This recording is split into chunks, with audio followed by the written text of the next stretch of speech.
сен мен дейді, еще сен байлық көтере алмайсың деп айтпайды ғой, қарасай даналық қой енді, әдемі келтіреді. Сені мен байлық көтере алмаймыз дейді ұстаз. Атам таппай қаламын, ата қайдасы десем, мынау шығыс беткей күнбағыс жақтан деп тұрып сөйлейді. Ата деймін, ана сөзді мен қорытамаймын ше. Мен де енді жақсымын ол кезде. Аллахтан сұраймын ғой, Алла тағала осы кісілермен бірге мен де осындай бір діннің жайылуына септігін тигізейінші, осы кісілермен бірге жұмыс істейінші деп ше. Былайша айтқан кезде сол кітабы жәннатқа баратын билеті болып тұр ғой. Мақтанып жүр. Менің кітабымды оқыңдаршы деп. Сосын кейін айтады ғой врач, аға дейді, сіз кеткеннен кейін баланың өмір сүруі басқаша аға дейді да, қарашы. Бала өмір сүруі басқаша бола бастады дейді.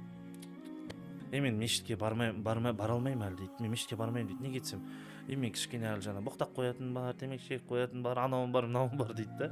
Мен негізі бақытты адаммын. Дәл қазіргі сәтте бақытты бола алсаң, ертең миллионер болсаң да, қайтып жерге құласаң да, қайтып көтерілсең де, сол бақытты сәтті сезініп жүре береді екенсің да. Осындай сынақтар келсе, осындай ерекше балдар келсе, Алла, мен балам басқаша болу керек еді ғой, мен не үшін маған осындай болу керек деген сияқты сұрақ келіп қалады да. Ата-анасы сияқты қызға ешкім қарай алмайды. Сосын Алла тағала ол адамға бүйтіп айтады екен.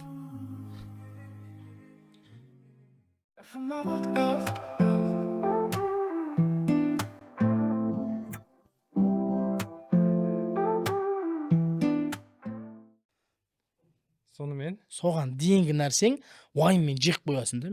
Оны енді басынан бастап Құдай қаласа айтайық. Проблема жоқ. Сен сұрағыңды ұмытпасаң. Біз бастадық. Біз бастап кеттік пе не? Бастап кеттік. Біз бастаймыз деген жоқ қой. Ассалаумағалейкум, құрметті көрермен. Әдеттегідей сіздермен бірге Жұма подкаст. Біздің сүйкімді Елдос ұстазымызбен бірге қайта қауышқанымызға сіздермен өте қуаныштымыз. Бүгін бізде өздеріңіз сұрағандай, бізден сұрады негізі. Көп жазды бізге. Өнер қырандар театрының актерларын шақырыңдаршы деп. Сол көрерменнің сұрауы бойынша негізі бастықтарыңыздың алдынан өтіп, ол кісіні шақырып еді. Ол кісінің енді сәл уақыты болмай қалып, келе алмай қалды. Бізбен Өнер қырандар театрының актері, біздің ағамыз, бауырымыз, менің өзімнің үлкен қажылас сапардағы қалай болады, Қажекем, Құдірет ағамыз бізбен бірге бүгін қонақта. Бізде көргенімізге қатты қуаныштымыз. Қалайсыз? Алхамдулилля. Жақсысыз ба, амансыз ба? Ниетің жақсы бола екенсің негізі. Алхамдулилля. Мен бит. шақырған кезде айттым да, Алла, келу керек нәсіп болса, келсін, келмесе жүрегім алхамдулилля. Неге келмей қалды, айтып кет, бүйтіп кет деп. Бірақ енді Мадияр ағаң чуть-чуть қаладым келген. Ол енді бас екеңдер енді жұмысы. Басым көпшілік жұмыс тартып қоямыз ғой біз негізі. Бас имам сияқты ғой. Жауап беретін адам бар да. Көп нәрсені артық қоямыз, өзіміз кішкене бос жүріп қаламыз ғой. Қазір съемкіден болып жатсыздар ма? Съемканы, прическа барлығы съемка, гастрольге ыңғайланып тұр, иә? Шаштың өсуі, мұрт, сақал деген нәрсе мен өсіре бермеймін онша. Қатты да өспейді, күшті болып ұстаздық сияқты. Ара гідік, әр жерде бір Алматының ауа райы сияқты сақалымыз. Сонымен қойылымға жаңағы кинодағы образға бола шашты алған жоқпыз. Иә. Жаңа кішкене келтіргенім ғой, кішкене бет-бетім алдым, әйтпесе үйден шыққан кезде түрімді көрсеңші, киноның басынан соңына дейін мен жүрген сияқты мына жерде. Әмір жүрген соншалық. Шүкір, жүріп жатыр. Бүгін соңғы күн бітеміз, Алла бұйырса 19 ақпаннан бастап 2026 Абай бол өнер қырандарының керемет туындысы. 19 ақпан барлық кинотеатрда күшті екен. Мен өзім айтқым келіп отыр. 19 ақпан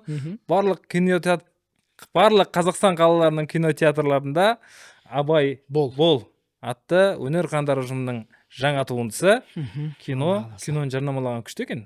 Кішкене бір. Еще бесплатно жарнамалаған вообще күшті. Құдай қаласа төлеп үйреніңіздер. Біз квиты десе. Жаңа әңгімеміздің басынан бастап кеттік. Ұстаз, сіз қалайсыз? Жақсысыз ба? Амансыз ба? Көңіл күйіңіз қалай? Жақсы. Жалпы өнер қырандарының ағаларын барлығын Аллаға шүкір танимыз ғой. Жақсы танимыз, араласамыз, сөйлесіп тұрамыз бір-бірлерімізбен. Жаңағындай Инстаграм желісінде хат алмасып тұратын жайларымыз бар. Алла разы болсын. Оның ішінде шынымен шын мәнісінде оның ішінде өзімізге ең осы ыстық болып көрінетін өзі Құдірет аға. Себебі баяғыдан танимыз. Иә, бірге. Сүт көзінен бір-бірімізді танимыз. Иә, Нұр Мүбарак кезінде әлі студент болып жүрген кезде. Максимум жүрген кезден бастап. Ұстаз жеп қой кезде. Аяқ бөріне, жауырын қақпақ. Қазір ұстаздан Ауан Қазірет дейміз. Ауан Қазірет деген тарихта үлкен кісі өткен осы ұстазымыз сияқты ірі. Иә, жалпы айтайын дегенім мен бүгін Құдірет ағаны көргеніме қуаныштымын. Алла разы болсын. Рахмет. Құдірет аға, қажылық жайлы айттық қой. Биыл алхамдулилля үлкен қажылықты өтеп келдіңіз. Жақсы күшті болды. Жаңа бұрынғы бір Бауыржан Әлиұлымен болған үлкен қажылығыңыз туралы бір қызықты естелік айтып отырсыз. Сонда негізі білмеймін енді халыққа керек сияқты күшті, иә? Негізі маған ұнап қалды жаңа. Мен енді оны баяғыдан мұғалімдер айтады ғой, енді ұстаздарымыз айтады. Бірақ сол кезде біз қатты жаңа мектептегі мұғалімдерді қатты бір бағаламайсың ғой. Қойшы ұстаз ғой, айта береді. Бірақ кейіннен сенің бір жұмысыңда жасап жатқан ісіңде ұстазың айтқан әңгімесі саған сабақ болған кезде дейсің ғой. Тура сол сияқты 2016 жылы ұстаз екеуміз ол кезде ұстаз бүкіл жаңағы қажылық компанияларына уағыз айтып жүр. Соны мен ертіп алды. Мен де өзім қажылық жасауға барған адам. Сөйтіп сағат 1-де сол жақтан шықтық та 4:30-ға дейін жүрдік. Қазіргідей бір жерге шоғырланған жоқ. Әр компания әр жерде. Сөйтіп бүкіл компанияға уағыз айтып жүрміз. Мен қасында жүрмін. Ұстаздың жаңағы суын реттеп деген сияқты айтыр. Қызмет қой. Қызметте. Енді қазір сол күнді сағынамыз. Алла рахымын алсын. Сөйтем да қайтып барады. Ұстазға айтамын. Ұстаз болды, қайтайықшы деймін. Мен айтамын, сіз өзіңіздің жұмысыңызбен, миссияңызбен келдіңіз. Сіз уағыз айтуыңыз керек жарайды. Менше Арафатта тұрмаған ол қажылық болмайды деп айтады. Мен дұға қылмаймын ба өзіме деп ренжіп тұрсам, саған жарты сағат жоқ, саған 15 минут жетеді дейді ғой маған. 15 минуттен кейін телефон ақтарасың қазір дейді. Сонымен қайтып баратырмыз екеуміз әңгімелесіп. Боксты жай жүреді ғой, асықпай. Ұстазға айтамын, ұстаз, Арафаттағы бүкіл дұға қабыл ғой, қабыл. Қайтарылмайды ғой, қайтарылмайды. Байлық сұрайын ба деймін ғой. Сөйтсем, дейді. Сенімен мен дейді, сен байлық көтере алмайсың деп айтпайды ғой, қарасай. Даналық қой енді, әдемі келтіреді. Сенімен мен байлық көтере алмаймыз дейді ұстаз. Мен де балам, жарайды деп сұрамағаным ше. Соны қазіргі кезде сол кей кездерде есіме түседі да ұстаздың. Біз байлықты көтере алмаймыз деген нәрсе басқаша. Білмеймін, мен жеткізуім қиын болуы мүмкін, бірақ кей кездерде біз қалтамызда бір каспиімізде я болмаса ақша жүрсе, бір қомақты ақша жүрсе, өзімізді бір сенімді сезініп жүреміз. Ақшаң бар, керек кезде біреу келіп қалса күтіп жібере саласың, бір нәрсе қыла саласың, балаң бір нәрсе сұраса дей саласың. Ақшаң азая бастаған кезде, бірақ ақшаң көп кезде намазыңды кәдімгі формально күнделікті 5 уақыт намазыңды оқып жүре бересің. Көп сұрамайсың. Дұға қылуға болып қоясың, Дұғаң тіпті жоқ болды да мүмкін кей кездері ше. Ол потом десек. Сөйтесің да ақшаң азая бастайды ғой. Азая бастайды. Айдың аяғы, оқудың, балалардың ақшасы, садиктің ақшасы бір нәрсе тақалып жатқан кезде тыпыршылай бастайсың. Сөйтесің де жайлап қолың жаясың. Құдай деп ше. Сол кезде өзіме қатты ұялып кеттім. Құдай дедім. Ұстаздың айтқан әңгімесі осы екен ғой. Ақшаң болса уверен жүресің мына өмірде да. Бірақ ақшаң азайған кезде алхамдулилля ақыретіңді ойлап, Құдай, ризық беріп жатқан Алла ғой. Ақшаң бар кезде де неғып сұрамаймыз деймін да мен. Ақшаң бар кезде, Аллах, мына ақшамның маған берекесін бер. Оны да бір көрдім. Біз көбінесе Каспийде ұстаймыз ғой. Бір қолымда бір 150 ма, 160 мың теңге дейм ма, бір нал ақша болды. Нал күйінде тұр, Аллахтан сұрап жүрмін, енді ақшам азайып баратқан сайын, Құдай деп ше. Жаңағы әңгіме ғой, көп кезінде сұрамайсың. Азайғы кезінде сұрап жатырмын, Аллахым, ақшам берекесін бер. Кәдімгі бар ғой, бір ана ақшам резиновый сияқты болып кетті. Ішінен садақа да кетіп қалып жатыр кәдімгідей ше. Айттым, Алла дедім, ұстаздың кезіндегі айтқаны байлық көтере алмаймыз деген осы екен ғой дедім мен. Айтпесе, алхамдулилля. Шүкір дедім, Аллахым, бергеніңе шүкір. Биыл үлкен қажылық несімен есіңде қалды? Мен енді биыл үлкен қажылықта технический гид болып бардым ғой енді. Уайымым қажылар жоғалтып алмау ғой. Мен енді жылда Рамазанда осы біздің ниет қажылық компаниясымен бірге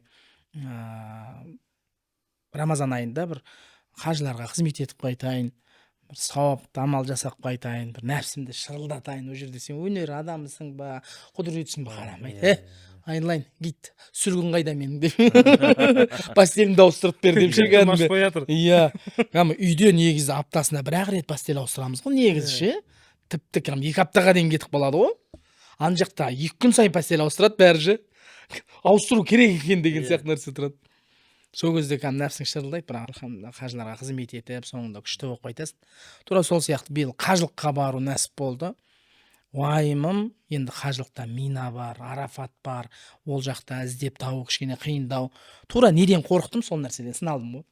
Бір атам мен апам болды, бір үлкен кісі болды. Жоғалтып ала берем ше. Мен мына жерде тұрсам, қазіргі мысалы Сайында Жандосовада тұрсам, ана атаға, ата қаяқтасыз десем, ол Төле би розова киіп ама сол жақта жүреді ғой Минада ше. Сосын менің қасымда Қытайдан келген кісілер жаңағы көп нені түсіне бермейді, орысша сөйлеспей кәдімгі таза қазақша сөйлесуің керек. Атам таппай қалам, ата қайдасыз десем, мынау шығыс беткей күнбағыс жақтан деп тұрып сөйлейді. Ата деймін, ана сөзді мен қортамаймын ше. Мына батыс беткей, шығыс таяу, шығысқа қарай беткейінде не деп жазылып тұр жан-жағыңызда ата десем, мына Мина деп, Мина бұл жерде бәр жерде жазылып тұр. Ата есіктің номерін айтшы, номерін деп. Сөйтіп сол 3 кісіге кәдімгідей қызмет еттім. Бір 35 адам болды менде группамда. Бірақ 95% барып қалған кісілер ғой, бұрын барған кісілер. Умраға барған. Иә, қатты уайым болған жоқ. Сол 3 кісі кәдімгі. Сосын соңында жаңағы Мирмақсұт деген ата ғой. Айттым, ата сіз жоғалмайды екенсізден. Неге дейді? Мен қорықпаймын сізден дедім. Сіз жоғалып кетсеңіз де тауып аласыз деп. Геолокация жіберші десең жібереді ғой атам ше. Бірақ телефонға қарамайды. Иә. Сөйтіп айтыр қызығымен шы жылы алхамдулилля. Жақсы болды. Өзіңмен бір-ақ рет жолықтық қой, көрдің ғой. Вообще жолығу. Иә, бірақ бір гостиницада жаттық. Бір гостиницада жаттық, бірақ жолығамайсың. Алып кетесің, кешке алып келесің. Шаршап жүреді ғой. Біздер демалып жүрміз ғой енді. Шаршап жүреді машалла. Өзіміз сұрадық қой сонысы. Машалла, Алла қабыл етсін. Амин. Амин. Әдемі ұстазда болса бір екі күнде умраға шығып баратыр, Алла қаласа, группа алып баратыр. Алла қаласа, иә. Енді сұрақ қой жалпы, кеше біршама мынау бізге көрермендер жазып жатыр да, өнерде жүрген, елдің алдында жүрген азаматтарды шақырсаңыздар деп ше. Себебі солар арқылы қалған подкасттарды, қалған ұстаздармен болған подкасттарды қарап кетіп жатыр екен адамдар. Сол себептен де осы өнерде осындай үлгі болып жүрген, әйтеуір өнерде жүріп үлгі болу оңай емес негізі. Сөйтіп жүрген ағаларымыздың бірі деп шақырып жатырмыз осында. Сол енді мына өнер адамдарының ішінде намаз оқитындардың көбісі жасырады ғой негізі. Иә. Енді оның себебін Алла біледі енді. Бірақ сіздерді енді бір аштан ашық жасырмай, осыны бір дінмен, дәстүрді ұштастырып, осыны қойылымды қойып, жаңағы осыны бір жаңағыдай елге ұсынып жатқандарыңызға не себеп деген сияқты бір нелер бар да, қалай не мотивировать етеді жалпы. Қазір шаршап кеттім деген адам көп, шаршап жүр, білмеймін, кілең бір қарасаң адамдардың барлығы ұстазында кеше шаршап кеттім деген бір рилсы 1 миллион просмотр жинаған ғой ше, қараптан қарап. Сол сияқты сондай шаршаған кезде не істейсіздер жалпы? Жалпы өмір сүруге не мотивация беріп жатыр? Неше сұрақ қойдың, шаршап кеттім. Барлығы бір түйін ғой. Бір түйін. Енді бірінші айтатыным мына өнерде ең бірінші қалай айтсам болады. Мен журналист емеспін ғой, сосын ғой бәрін бір жода. Апта ой қоямын ше. Не? Ең бірінші өнерге біз енді академияға оқуға түстік, мақсатымыз ол кезде тек танымал болу болды. Ең бірінші. Қит етсін, қай жер, массовка, айтыс, бәр жерге бара береміз. Главный түрің танымал болу. КВНшік. Қазіргі кездің дерті. Ол кезде де бар еді. Қазір инстаграммен тез танып кетесің ғой. Хайп жасайсың да, біреу жамандай саласың, болмаса дін жамандай саласың, болмаса біреуді боқтай саласың, иә. Сөйтіп хит болып кетесің. Біреуге күшті комментарий жазып жібересің, болды хит болып кетесің мысалы. Ол кезде ондай жоқ, бірақ танымал болу деген мақсат болды. Сөйтіп академияны бітірдік, жұмыс жасадық, бірге театр жайлап. Енді театрда енді көп сынақтар болды, оның барлығын айтып отыратын болсақ, бір 3-4 сағат уақытымыз кетіп қалуы мүмкін. Қай уақыттан бастап ауыстық? Біз бағытымызды айқындалған кезде ауыстық ғой. Мынау жалпы өнер деген өнерде жүріп біз не істей аламыз халыққа?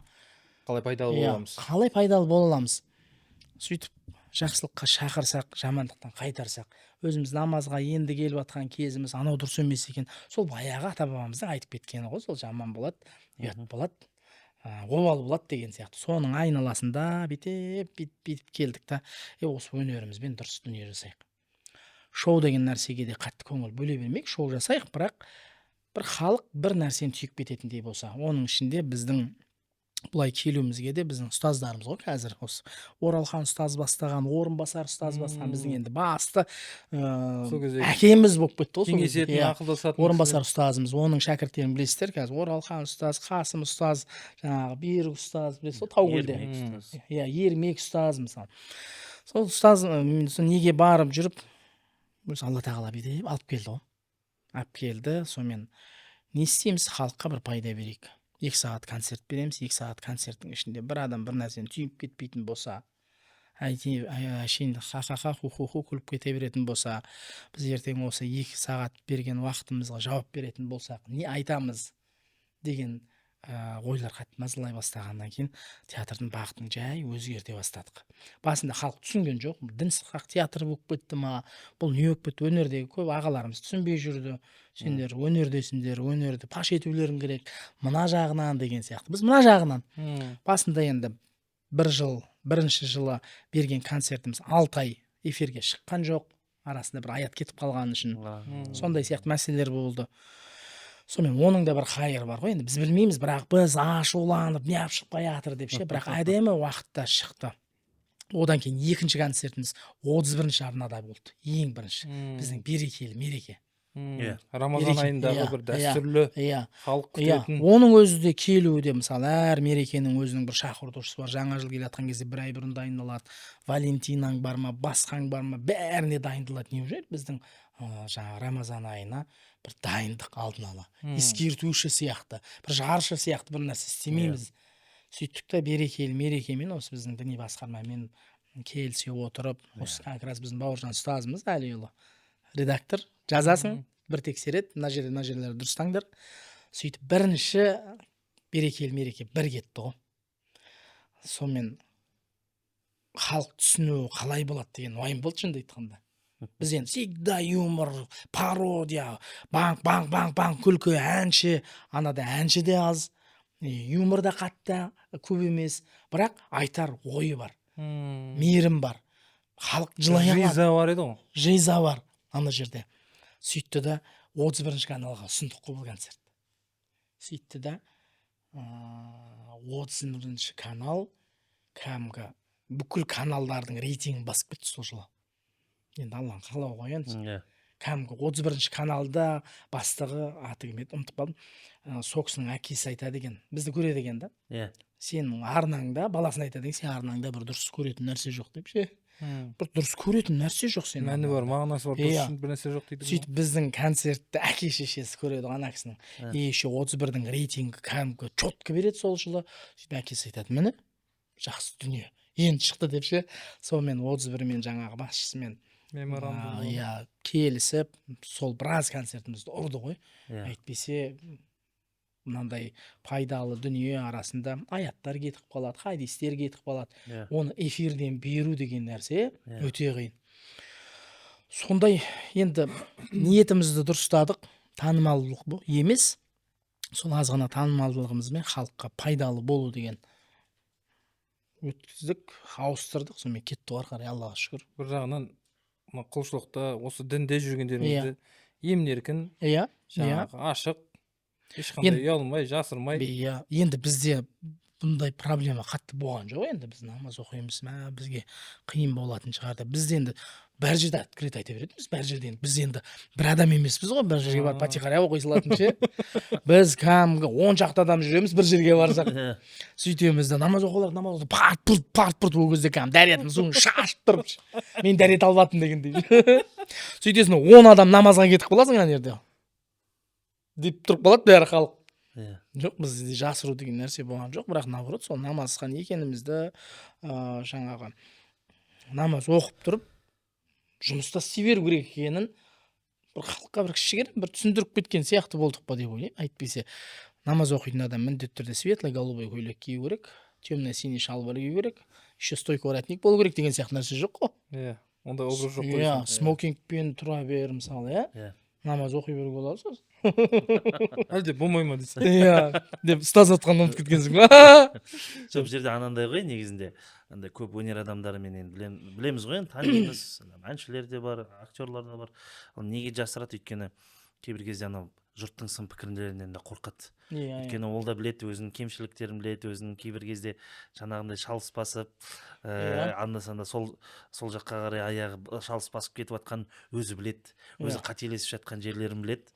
Және де сол үшін андай ел жұрттың бір мінін, оның айтқанын қаламайды да. Дін ұстансам өзіме деп та, жаңағы өзімен жүре береді. Бізде оны қарсылығымыз жоқ, бірақ Аллаға шүкір, өнер деген мынандай бір үлкен бір салада, бірақ сіздер қай жерде болсын, әзілде болсын, әйтеуір дін десе болды ғой, әйтеуір өнер хандары деп тұрады ғой, енді мысалы Аллаға шүкір. Иә.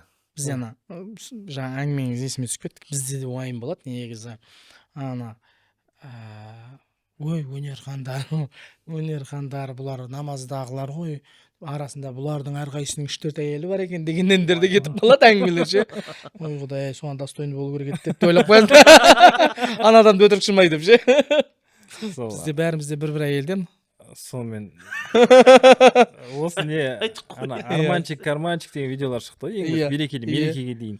Соны көремін ғой ютубтан. Сол кезде мен де енді жаспын ол кезде. Аллахтан сұраймын ғой, Алла Тағала осы кісілермен бірге мен де осындай бір діннің жайылуына септігін тигізейінші, осы кісілермен бірге жұмыс істейінші деп ше. Содан кейін бір айдан кейін ба келіңіздер осыздар. Неге ше? Бір қойылымға. Бірақ берекелі мерекемен әлі мәулітпен келдіңіздер. Берекелі мереке бекітілген мәулітпен келдіңіздер. Сол жерде білмеймін. Бұл кісілерді көп танысып, бір әңгімемен жарасып, ілесіп кетті. Содан кейін осы кісілердің директорлары, жаңа администраторлары сол жігітпен танысып, әңгімемен жарасып, сол берекелі мерекенің 6-ға дейін ұйымдастырыппын ғой мен. 6 жыл. Әр жерге гастрольге шығып жүрдім. 6 жылға дейін Алман істеді, 6 жылдан кейін кішкене неғыла бастады. Одан кейін ақша бермей қойды сосын. Ақша жей бастады десе. Біздің азамат админ ғой енді. Андай ғой, жаңағы біз мелс әзіл деп айтады да. Көбінесе тақиямен жүреді. Бұны бір көрген адам имам деп ойлап қалады. 5 минут сөйлескеннен кейін оны имам емес екенін білесіз, көз жеткізесіз дейді. Бұл еш уақытта қателеспейді дейді. Ақша санаудан және біреуге артық ақша беріп қоюдан қателеспейді дейді. Азамат сондай. Алла разы болсын, Азекеңнен көп нәрсе үйреніп, қазір соны пайдаланып жүрміз. Дұрыс, азамат. Молодец. Жалпы сөйтіп аға болып, іні болып, бұл кісілермен істеп, сыйласып кеткеніміз бар. Именно бұл кісінің уақыты жоқ қой, постоянно. Қалған кісілермен кешкісін шай ішесің ғой. Құдірет аға сондайсың ғой. Жасек, завтрак ішейік дейді ғой. Таң атпай 7-де завтрак алып кетеді да, Алматыға келген кезде. Завтрак апарады да, болды мен. Сен қонақ қылдым, енді шаруаларым бар дейді, кетіп қалады ғой. Алматы сондай қала ғой. Ешкімге ренжімейтін қала ғой.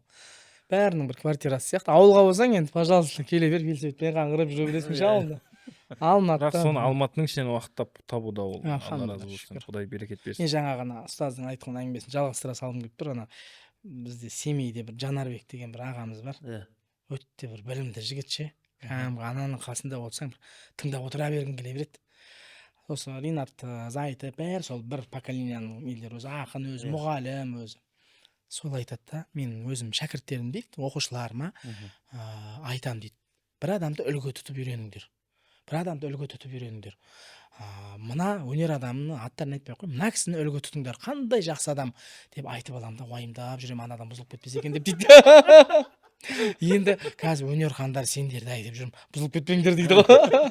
Сол сияқты біреу осындай сияқты, сіздер сияқты болғымыз келеді деп айтқан кезде іштей уайымдайсың. Пендеміз ғой. Білмейміз, алдымызда не тұрғанын білмейміз. Bir күн шалыс басып қаламыз ба, Құдай сақтасын, біз өзі қандай халықпыз ғой. Жаңа бүкіл жақсылығыңда бір шалыс басқан кезде жоқ қылып жібереді ше. Комментариямен жоқ қылып жібересің. Жеп қоя ма? Бір қателесіп жүресің, Құдай Алла әйтеуір. Ешкімнің алдында айыбымды ашпашы әйтеуір. Әр адамның өзіндік бір айыбы бар, бірақ әйтеуір. Құдай, ашпашы ешкімнің алдында. Бүлініп кетпейін, түзу жолдан тайып кетпейін. Шаршаған кезде қалай болады? Мынау жаңа өзіңіз айтып отырсыз ғой. Жерде машина қоятын жер жоқ. Жалпы енді кеше айттым ғой жаңа, шаршау деген бір не бар ғой. Бәрі шаршап жүр ғой қазір. Қалай басасыз шаршағаныңызды жалпы? Болады ғой бір кішкене қатты бір. Мен бар ғой қазір айтпадым, Меккеге кетіп қалғым келіп жүр. Бір болады ғой, бір перезагрузка ше. Перезагрузка. Осы бір аптадай болып қалды. Енді шаршадым деп айтпаймын, бірақ бір перезагрузка болып келгім келіп бір жаңағы кетіп қалғым келеді, бір 2 күнге барып, Қағбаға барып, бір дұға қылып Алладан. Негізі жүректің тыныштығы ең бақытты адам жүрегі тыныш адам ғой. Бізді мен өзімді айтайын, басқаларға нем жоқ. Мына күйбең тіршілік кішкене шаршатып қояды. Уайым оның ішінде. Сол баяғы біздің иманымыздың, шүкіршілігіміздің аздығынан. Әйтпесе, альхамдулилля, мен негізі бақытты адаммын. Дәл қазіргі сәтте бақытты бола алсаң, ертең миллионер болсаң да, қайтып жерге құласаң да, қайтып көтерілсең де, сол бақытты сәтті сезініп жүре береді екенсің да. Біздің минусымыз сол ғой, қазіргі күніме шүкіршілігім То, что мен есть азайған кезде. здесь и сейчас дейсіз ғой. Иә. Мен айтамын, бақыт деп мысалы жаңағы не еді, шаршау деген мәселе айтады. Мен қазір айта беретін болсам, проблема жетеді. Любой адам ұстап алып, брат, басында проблема, ойбай, ананы көтеріп мен еще тыңдап тұра беремін ғой до конца. Өзіңе алып аласың оны. Айта берсең проблема көп. Шаршаймын десең шаршата беретін сияқты Алла тағала. Альхамдулилля, шүкір дейсің де жүре беру керек. Қабылдайсың ғой, Иә, қабыл, басқа не істейсің? вариант жоқ. Басқа вариант жоқ қой. Шүкір Аллаға шүкір. Анау не еді, егер де деген нәрсе жоқ қой енді. Иә. Басқа не істейсің? Бұл осыған көнеміз. Аллаға шүкір. Аллахым осы бір қарызың болса, қарызымнан құтылуды нәсіп ет. Бір шаруаң шешілмей жатса, шешілуін нәсіп ет. Ертең Құдай берсе, өнерхандар гастрольге шығайын деп жатыр. Ей Аллахым, бізге күш қуат бер, бала шағам өзіңе аманат. Сөйтіп өзіңді көндіресің ғой, болды. Сіз осы орайда ештеңе түсіп отқан жоқ ойыңызға. Жоқ, рас енді әр адам әртүрлі басады ғой шаршаған, иә. Бірақ бәрібір де енді біздің дінімізде андай бір сөздер бар ғой. Адамның жүрегі шаршағандай, адам денесі шаршағандай, жүректері де шаршайды. Сол үшін анда-санда демалып тұрыңдар дейді. Сол бір кісілер айтады, біз неменеге осы қатты шаршап кетіп, жаңағындай бәрібір уайым қайғыдан арыла алмай жатамыз деген кезде де біз негізі дұрыс демалуды да білмейміз ғой. Демаламыз деп отырып, әлі соткада отырамыз, әлі сообщениеға жауап беріп отырамыз, анадан шыға алмаймыз. Демалу деген кәдімгідей еш нәрсені ойламау деген сөз ғой. Біз бүкіл жаңағы істі, проблеманың барлығын, жұмысыңды ысырып қойып, 2 күн тек қана тыныш қана ештеңкемен жаңағындай нең болмай. Сол үшін дұрыс демалу деген де бар ғой. Дұрыс қалай дұрыс жұмыс істейсің, солай дұрыс демалу керексің. Сол үшін айтады, мынау қазіргі психология кітаптарында дұрыс демала білген адам ғана жақсы жұмыс көрсете алады дейді. Сол үшін иә, күшті ол адам демалыс жасап, перезагрузка жасап сөйткенде жақсы да. Мен бұл жерде жаңағы айтқым келіп отырғаны, енді жаңағы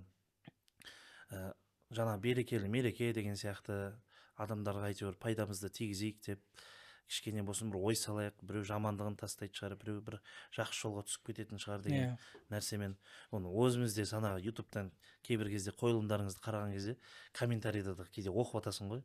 Аллаға шүкір, адамдар қалай ізгілікке бет бұрғанын айтып жатады сол жерде, иә, мысалға жамандығын тастап ізгілікке бет бұрған, сол кезде кәдімгідей қуанасың да. Негізінде жаңағындай осы орайда мен жай ғана айтқым келіп тұрғаны, әр адам осылай бір дінге қызмет жасай алады. Яғни дінге қызмет жасай алу үшін біреудің бай болуы, жаңағындай әр адам міндетті емес, әр адам өзінің шамасы келгенше жасай алады. Қарапайым жаңағы Рамазанның өзінде де, я Алланың елшісі, мен жаңағындай осылай ауыз ашар беріп сауап алатындай жағдайым жоқ деген кезде пайғамбарымыз, сонда үйіңде не бар, кішкентай бір құрма бар ма дейді. Онда сол кішкентай құрманың өзін беріп біреуге берсең де соның сауабын ала бересің ғой. Шаман келгенін істей берсей деген сияқты әңгіме ғой мысалы. Пайғамбарымыздың уақытында пайғамбарымыз бір күні мешітке келеді. Осындай хадис жетеді, сатаспасам Ибн Маджаның Сунан деген кітабында. Пайғамбарымыз бір күні мешітке келіп жүреді. Сол кезде адамдар әлде де топырақтың үстінде намаз оқып жүрген кездері ғой әлі. Сол кезде кейбір адамдар сәл салақтық танытып, мешіттің ішінде кейбір қоқыстарды тастап сөйтіп кететін, әлі әдет жойылмай тұр. Ол кезде енді келіп жатыр. Пайғамбарымыз енді тәрбиелеп жатыр. Кейбіреулер байқамай түкіріп қояды деген сияқты ғой жаңағы. Сөйтсе бір әйел бар екен. Жаңа әйел келіп, соны барлық күнде тазалап кетіп жүреді екен да. Бір күн пайғамбарымыз келеді мешітке. Жаңа әйел жоқ, көрінбейді, тазалап жүрген. Сахабаларынан сұрайды, қайда ана әйел? Бір келіп жүреді ғой мына кезге, бір апамыз келіп жүреді ғой. Я Алланың елшісі, ол кісі қайтыс болып кетті ғой дейді. Сендер неге маған айтпағансыңдар? Қайтыс болып кетті деп. Ол кісі деген үлкен іс жасап жүрген адам ғой. Мешіттің ішін тазалық жасап жүріп, дінге осылай қызметін жасап жүрген адам ғой. Неге маған айтпағансыңдар деп пайғамбарымыз кішкене ренжігендей болады да. Барып сол кісінің қабірін тауып алып, жаңа былайша айтқан кезде ол кісінің тағы да өзі жеке бір жаназа намазын оқып жүреді ғой. Пайғамбарым жаңағы әйелге деген соншалықты разы болып құрметі да. Яғни кішкентай нәрсе болсын, кімде кім үлесін қоса алады, үлесін қоса алады. Сол әр адам өзінің шама шарқына қарай әрекетін жасап көру керек та. Әрекетін жасап көру керек. Сол үшін де кейбір кезде мынандай да болады. Бір адамдар мынандай да, мен мешітке бармаймын, мен андай қызық та, енді мен мешітке бармаймын, мен не қызмет жасаймын деген сияқты да. Жоқ, сен мұсылман деген атың бар ғой. Сен мұсылман деген атың бар болса болды да. Қалаған жерінен жаңағындай пайдаңды тигізе бере аласың да, мысалға да. Осылай да бір ондай оқиға есіме түсіп тұр, бірақ сәл ұзақтау сияқты ма? Айта беріңіз, көрейік. Айта берсін. Проблем жоқ. 2x пен ұра беріңіз. Кейін өзі санап кеседі бүйтіп. Енді бізде анандай адамдар бар ғой. Мен мешітке бара алмаймын әлі дейді. Мен мешітке бармаймын дейді. Неге кетсем? Мен кішкене әлі жаңа боқтақ қоятын бар, темекі шегіп қоятын бар, анауым бар, мынауым бар дейді да. Сол кезде анандай бір баяғыда оққан сөзіміз ғой, сол Тәугіл мешітінің сыртында жазылып тұратын ше. Қызық, қанау Нұржан имам неше түрлі фразаларды іліп қойған ба, бірдеңке. Сол кезде біреу жазылып тұратын жаңағындай. Мен мешітке бармаймын, мен әлі темекі шегемін деген адам, мен әлі аурумын ғой, мен дәрігерге бармаймын. Ауруымнан жазылып алайын, сосын барып дәрігерге барам деген адам сияқты дейді да. Сен наоборот мешітке не үшін барасың сен? Сол жаман қылығын тастау үшін барасың ғой, мысалға. Сен айтып тұрсың, жоқ, мен бірінші күшті ол күнәларым барлығын тастап пәк болайыншы, сосын барып барам деп отырсың да. Ол керісінше, ол сондай жер емес па? Сол адам керісінше тазару үшін, жаман қылықтарын тастау үшін барады. Айтайын дегенім, пайғамбарымыздың кезінде жаңағындай бір сахаби болған екен да. Бірақ неге бір әуестігі бар екен, бір жаңағы вино, соны ішеді екен. Шарапқа деген әуестігі бар екен, соны ішеді екен. Тіпті балаларына мынандай өсиет қалдырады екен, мен андай Абу Михджан деген есіме түсті. Сол айтады екен, мен қайтыс болған кезде мені жаңағындай жүзім өсетін талдың астына жерлендерші деп айтады дейді да. Енді шарап жүзімнен жасалады ғой. Жүзім әуестігі соншалықты да, енді айтады екен да, мені сол талдың астына егіңдерші, мен бүкіл денем шіріп кетсе де сүйектеріме жаңағы жүзімнің тамырларына кеп соны жібітіп тұрсыншы деген сияқты сөздерді айтады екен да. Енді соншалықты әуестігі, енді Құдай сақтасын, сондай болған ғой жігіт. Бірақ енді анандай ғой, осы кезде біз білу керекпіз, біреу келіп мен мұсылман болайын деп едім деген кезде біз анандай шарт қоймаймыз, ананы таста, мынаны таста, мынаны таста демейміз. Калиманы айтамыз, ол мұсылман болады, бірақ ары қарай пасық болуы мүмкін, күнә жасап қоюы мүмкін, біреу тастауы мүмкін деген сияқты. Сөйтіп жүр бірақ ана жігіт. Бірақ тастай алмайды. Аяттар келіп жатыр, анау түсіп жатыр, тастай алмайды. Әлі арасында не істеп қоятыны бар. Кейде жаңағы шариғат бойынша дүре соғып қояды, жаңағы дүресін алып алады да өз бетімен дәлші бөлші жүре береді да. Сонымен бір қызық, бір кейін Омардың уақытында бір үлкен бір соғыс болады, Қадисия деген. Сол кезге жаңағындай Саад ибн Аби Уаққас деген пайғамбарымыздың нағашысы, жәннатпен сүйіншіленген сахаба, сол соғысқа әскерді ертіп апарады енді жаңағындай. Бірақ ең қызығы, сол соғысқа өзі қатысамайды. Себебі жаңағы өз белі ауырып, сол кезде аяқтары ауырып, жаралары шығып, сондай болып қалады да, аттың үстіне отыра алмай қалады кәдімгідей. Сөйтіп не керек, үлкен бір таудың басына шығады да, соғысты қарап отырады Саад ше. Ол соғысқа қарап отырады. Ал ана жігіт, Абу Михджан деген жігіт, ол да еріп келген екен да, мен де соғысам деп. Сөйтіп соғысайын деп отқан кезде кішкене шарапты ұрттап алған ғой. Саад ибн Аби Уаққас көріп қалады, сен мынандай соғыс болатын кезде, мынау Алланың жолында шейіт болып кетуге мүмкіншілік болып тұрған кезде, сен сондай Алла саған мәртебе беріп тұрған кезде өзің жолында күресуге, сен деген ішіп отырсың ба, оңбаған неме, қатыспайсың сен соғысқа деп, ана жігітті байлап кетеді ғой, жаңағы палатканың ішіне ше. Бүйтіп байлап кетеді несіне. Сөйтіп ана кісі зары қақсап жаңағы сол жерде қақып қояды. Келесі күні соғыс басталып кетеді. Ана жігіт естіп жатыр, қылыштар бір-бірлеріне тиіп жатыр, жаңағы быт-шыт болып жатыр, мынау деген қайғырып жатыр. Мен неге қатыса алмаймын, мына жерден тұра алмай жатырмын, бейшара болып отырмын, ар жақта деген елді жерді қорғап жатыр, дінді қорғап жатыр, пайғамбарымызды қорғап жатыр, мен деген мына жерде быт-шыт болып отырмын деп өкінішке батып кетеді ғой. Өкінішке батып кетеді. Сол кезде тұрады да, бүйтіп айқайлайды. бүгін мен қазір мені біреу босатса дейді да, соғысқа қатыссам дейді, я Аллахым сөз берем дейді, осыдан кейін вообще ішпеймін дейді ол. Точно тастаймын дейді.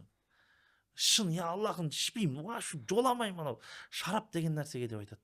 Соны жаңағындай бір әйел естіп қалады.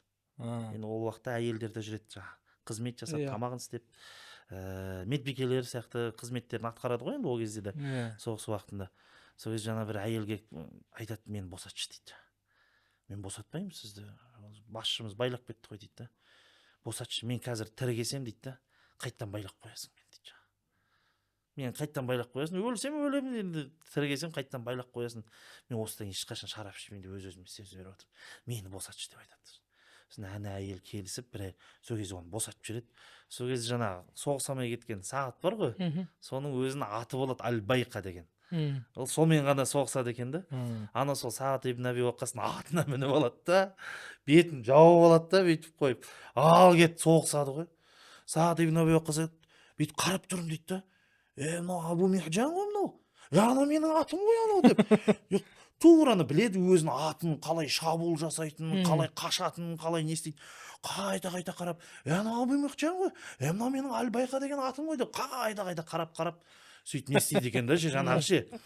Сосын енді қызығы, сосын ертеңгі күні жаңағы таудың басына түсіп, Сағат ибн Аби Уаққас соғыс бітіп, жеңіп, мұсылман жеңіске жетіп, палатканың ішіне кіріп қойса, жаңағы Абу Михжан байланып тұр дейді, жемейді. Бірақ деген үсті басы қан сорғалап кеткен, үсті басы шаң бытышып болып тұр екен да ше. Сосын жаңағы атына қарайды дейді, аты терлеп тұр дейді, бытышып болып. Онда аты үсті басы қанған болып тұр екен. Сен Абу Михжан түнде күрестің ғой, сен түнде соғыстың ғой, мойындашы деп. Сосын айтады дейді, мен соғыстым, бірақ Аллаға сөз берген едім. Болды, енді осыдан кейін ешқашан шарапқа жоламаймын. Сол кезде Сағат айтты дейді, болды, енді мен де ешқашан саған дүре соғып, сені байлап қойып, жақсылық істеуден сені тоспаймын деп. Енді сонымен ана оқуға бітеді да, сонымен бітеді. Енді айтайын дегенім, дінге кез келген адам қызмет жасай алады. Қандай нәрсесімен болсын. Керісінше біз бір адам дінге қызмет жасаймын десе, бір үлесімді қосамын десе, бір қандай да бір жақсылығын істеймін десе, біз оған не істемеу керекпіз? Тосқауыл қоймау керекпіз.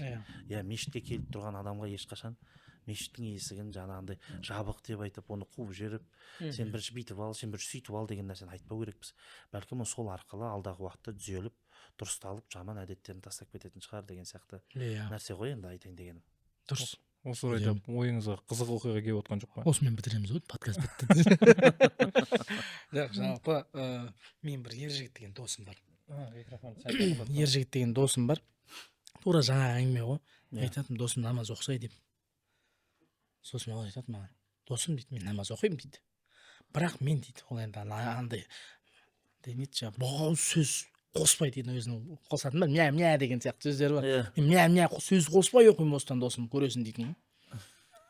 Бірақ да ішіп, шегеу деген әдет жоқ. Бірақ сондай бір, білмеймін, мен білмейтін шығармын, ол өзі білетін әдеттері бар да. Мен соларды қоспай оқимын дейтін. Сол жігіт сөзінде тұрды ғой, қазір намаз оқиды. Үйге келеді, кей кезде қонатын болса, намаздан алдын досым, сық қой, бір киім бересің. Осы мен Хафизамның кіндік әкесі. Сөйтеміз да, мен үйленген жаңағы дос екеуміз араластық, бір жылдан кейін Хафизам дүниеге келді, досым, сені мен осы қызымның кіндік әкесі қыламын дедім да. Сонымен оған сағат бердім. Сағатты бар ғой, бір қанша болды? 9 жыл болды оның тағып жүргеніне. Не берсең де, не айтсаң да, не істеймін де өзіне уәде берсе, сол нәрсесін істейді. Сақадай чотко. Досым, сағатың қалай? Не жыл болды? Деп менен сұрап отырады өзі. Бесінші тағы болса деп. Ондай жоқ оның.